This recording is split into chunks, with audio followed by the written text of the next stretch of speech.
It's been only a short while since Lakewood Exploration, ticker LWD on the Canadian Stock Exchange, acquired the very promising Silverstrand project in Idaho. We managed to set up an interview with new President Morgan Lekstrom to tell us more about this exciting opportunity. Morgan, thank you for taking the time to talk to us. Thanks for taking the time to talk to me, Bjorn. Now, before we start talking about Lakewood, please give us a bit of background on yourself for our audience. Yeah, so my background, I've spent 14 years in the mining industry throughout the world. I worked most recently for a company called Sabina Gold and Silver. I was their engineering manager for a project in the Arctic where we took it from basic engineering all the way through to construction of a marine laydown facility. And before that, I was in West Africa with Golden Star Resources. I took that project from an old 100-year-old underground mine shaft all the way back to life, surface infrastructure, rebuilt that, and really got to see the ore come out of the ground. And I can tell you, it was really exciting. It was a nice experience working with some really creative and interesting folks there. Before that, I had spent time with Rio Tinto at Oyu Tolgoi in Mongolia, bringing those shafts to life, bringing their underground to life. Before that, I was with Freeport-McMoRan in Indonesia. So I've got a depth of experience in the mine industry from small to big companies, and that everything from building mines to maintaining mines to restarting old mines. So I think my experience leans very heavy towards the Silverstrand project. Certainly sounds like it. And of course, these are, apart from the very big names like Rio Tinto and Freeport, also some of the other companies are well known. Now, Lakewood has been fleshing out the team recently, adding key personnel apart from yourself. Can you tell us a bit who else is on board? Yeah, so our most recent ad was a gentleman named Ron Burke. Ron has been in this industry for 30 plus years. He was a VP or senior VP of exploration for Centerra Gold. He worked for companies like Teck. Ron has a very, very strong track record of exploration geology, making these projects big. So we brought him on as an advisor in the background. I can tell you, it has been tremendous having him on. He's been so helpful to me and to the team in the background, giving us leadership and guidance on that in that sense. Just with his expertise. We have a gentleman, everyone should know, Lawrence Ralston from Resource Opportunities, a very successful news writer. He also is the chairman of the board for Metalla Resources, or Metalla Royalties, sorry, and has had many successful mining companies in his time, and he's still very active in the industry. Lawrence is a tremendous asset to us. We have our chief geologist, Phil Mulholland. He's very much a 30-plus year veteran of the Western United States. Phil brings a depth of experience and opportunity to us in the sense that he has had some big discoveries in the U.S. He's worked for Barrick at Kettlehorn, and he's really just a boots-on-the-ground geologist. So as our chief geologist, I really appreciate bringing him on. And that's been our team so far. We've added people like Christina Pilon, who's our investor relations expertise in that, done work for American Pacific, done work for Metalla. So we have a really diverse and interesting team in the sense that we're not just capital markets, we're not just exploration, we're not just mine builders, we're actually all three. And it kind of goes with our whole motto around the triple pronged approach. So well, we talk more about that shortly, but let's start talking about this project as if it were a piece of real estate. Also, talk about location first, because the formerly producing Silverstrand-Mine, which Lakewood recently started exploring, is in a famous region in Idaho, the so-called Silver Valley. Can you please tell us a bit more about that? Yeah, absolutely. It's a really exciting area to work in. The Silver Valley in Idaho, outside of Coeur d'Alene, is prolific for silver. People like Hecla and Coeur have got their start there. There's mines like Lucky Friday and Galena and Sunshine Mine. These are really, really deep, 2,000 meter deep mines that have produced over 1.2 billion ounces of silver. Most of these mines have produced over 100 to 200 million ounces of silver each. Like I said, they go to depth, and we're off of something called the Osborne Fault, and so are they. So we're a splay off the Osborne Fault, goes right down to the Burnt Cabin Fault, and that's where we have our mine, the Silverstrand. But as far as Idaho goes, it's the top policy jurisdiction to work in the world. And I've been boots on the ground there, and I can tell you the people are amazing. It is very mine focused. There is a ton of expertise in the area. So as far as starting a mine up in Idaho, I don't imagine there's many better places in the world. I've been to a few of those. So. Well, it certainly sounds like it, and certainly sounds like a good place to be. Well, let's talk about the Silverstrand project then. What makes it special? What made you decide to become involved? Do you have historic information that can guide you? Yeah, so the Silverstrand project, we were approached with the Silverstrand project by the Silver Hammer Group.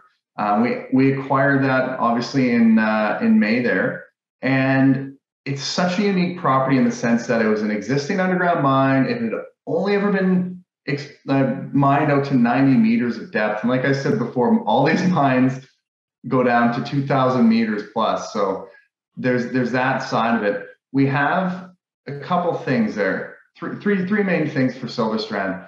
The land package around it is now 5.5 kilometers. That has never been consolidated all the way up to the Burnt Cabin Mine, ever. So we're in ground that has never been walked before. We're on, again, ground that has never been consolidated into a land package. We're in something called the Revit Formation, which is highly indicative to a silver-hosted ore body. And what we have as well is something called a gold credit. And for most people, they don't know what that means. What that means is as we mine the silver out of ground, there's also a portion of that is gold, and that is unique to our property. We think it's to do with the quartzite on top, and it's an intersection off this Burnt Cabin Fault, and we're exploring that right now. It's really, really compelling.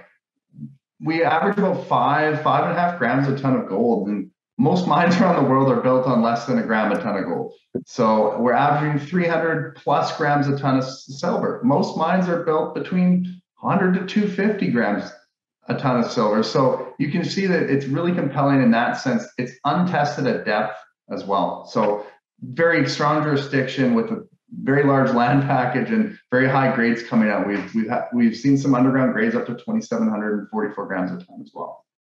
Very excited, sounds like it. What are your plans for realizing that potential of the project? And what were the first steps in exploring Silverstrand? I saw Lakewood put out some very interesting results already, and I think again today.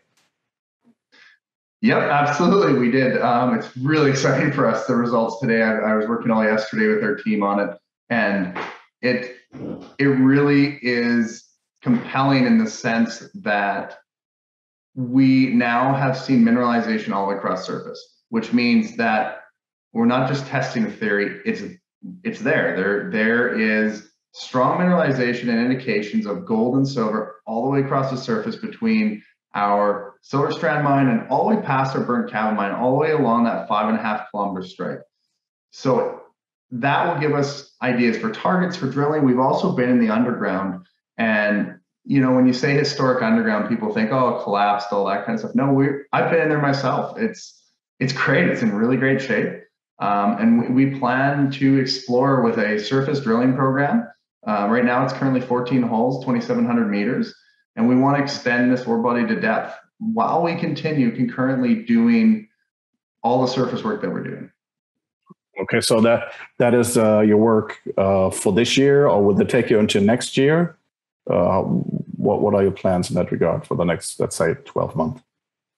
So currently, like I said, it's the exploration late summer, and that will give us some definition on exactly where we want to drill for next year. So we don't want to jump the gun. We want to make sure we have really clear definition in modeling. We're building 3D models around the mine. We want to make sure the holes that we're drilling are meaningful in a sense that we know where the ore body is, and we have a pretty darn good idea because there's some historic drilling, but we want to make sure of that first.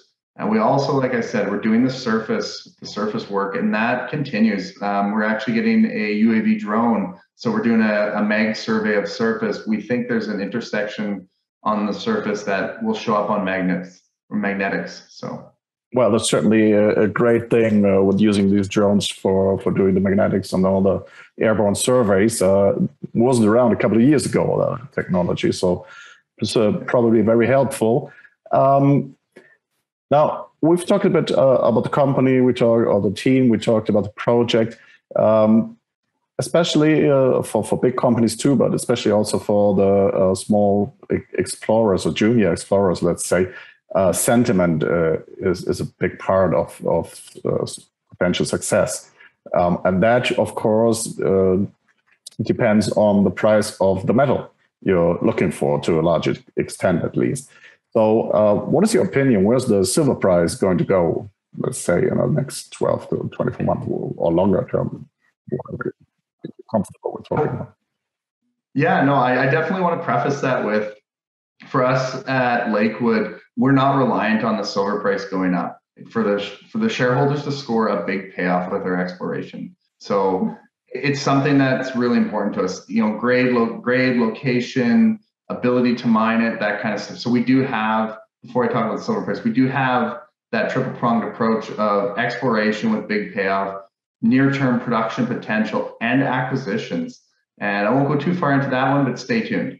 So the question you asked around silver price, you know what? I definitely think that silver has a lot of room to run. There's manufacturing potential between cryptocurrency. I mean, you don't make that link often, but it's true. I mean, anything to do with manufacturing of video cards, electronics, anything to do with printed circuit boards, they use a silver paste in their manufacturing. So as we increase our technology output, as we increase anything to do with any circuit board or antimicrobial, that kind of stuff, silver is a main player. It's not to be taken lightly. And I think it's been very suppressed for the past few years. So I think you're going to see a very interesting run for silver. It's not just a hedge. Well, let's say you're not dependent on that, but it would certainly help if silver went on a big run. Okay, so let's sum it up. Why, in your personal opinion, should investors take a closer look at Lakewood Exploration at this moment in time? I mean, the stock already has performed very well since you announced the acquisition of the Silverstrand-Mine. Yeah, you're right. And as far as looking at from an investor standpoint, we have a very tight share structure, which means we do not have a lot of shares out, and it's very tightly controlled right now, which gives us a lot of leverage around expanding any potential in the future, gives us ability for acquisitions. And also the whole idea around working in a safe jurisdiction. And like I said before in my intro, I've worked in a lot of the other jurisdictions, and I'm very pleased to be working in the Western US. So you have that, it's actually been a producing mine before, and a land package around it that now has been proven that has mineralization. So we have the potential of a very large payoff here through the exploration and building of this mine in very short order. So, yeah. Well, thank you very much. That certainly sounds like a good closing remark. And now you only have to deliver and find the mineralization in where you think it is. We're certainly looking forward to hearing more about that, and I'm sure we'll talk again once there is at the latest when drill results come in. Thank you very much. Thank you very much.